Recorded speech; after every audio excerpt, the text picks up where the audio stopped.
Hi guys, this is Bill from Spencer1984.com with part 6 of building Revell's 69 Charger, the radiator assembly. And for this, we're going to need a couple of parts trees here. We're going to need this one with the fan shroud and the radiator. We're going to need this one here with the core support and the header panel. And we're going to need this one that has the two horns on it. And since we skipped the first part of step 5 earlier, we're going to need the body and the clear parts. So I'm going to get these prepped and painted and be right back.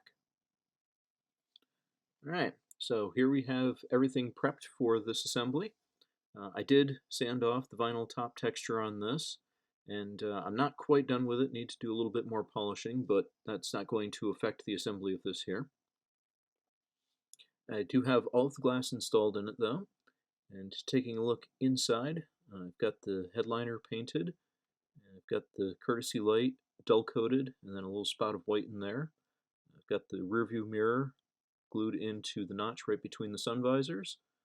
The front and back windows here, they just sit on a lip inside, while the wing windows actually sit in little notches.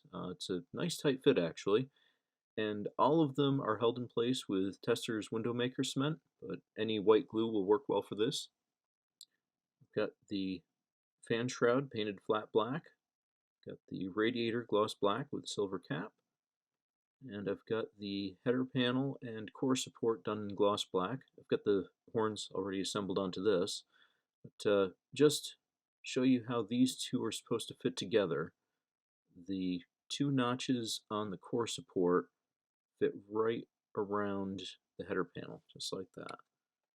So that's how you're going to want them to fit together when they're assembled in the car. But first, we are going to do the big assembly work, and that means we're going to be putting the interior and the chassis together with the body. And we're going to start with the interior, and just want to show the wrong way to do it first. Actually, let me get this out of the way. A lot of models, you put it in from the back like this because it's an easy way to get it in and slide it forward, but you're going to run into a problem if you do that, because although it looks okay here, the firewall doesn't fit. You can see here you go. The way that it goes together, firewall needs to go on the outside of this panel here. So although that'll work for some kits, it will not for this one. So instead, what you want to do is you want to start lining it up on one side of the car, like that. I'm going to get it so that if you look down, the firewall is in front of that top panel right there. So you get the first side lined up, just like that. Then you bring in a nice flat piece of metal. You slip it in between the body and the interior, and you just run it up the side, and go careful, but you can feed the whole thing in.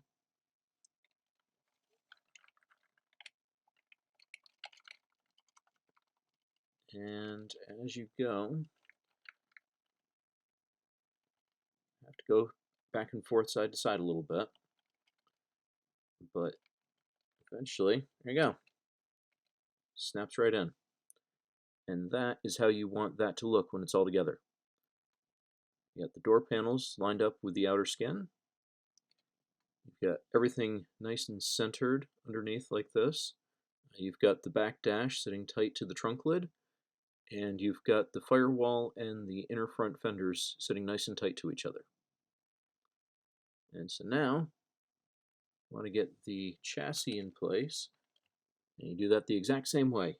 Get your first side all lined up, you go around to the other side, you pull it out where you can, get your flat metal in there where you can't, and just very carefully pry it together, and there you go.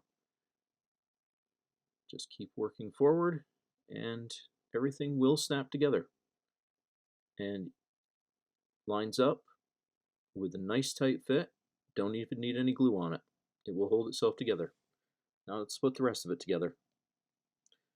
All right.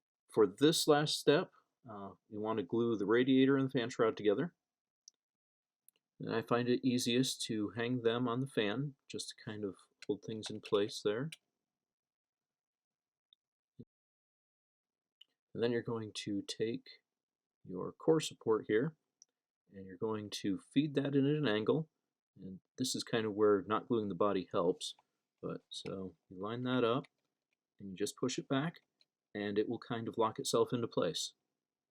Then your header panel goes in and just kind of lines up with everything else there.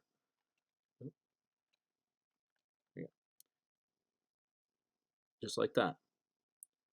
So what I'm going to do here is I'm going to put a little bit of glue on the bottom of the fenders right there and there, and that will hold the header panel into place. So when it's all done, this is what it will look like.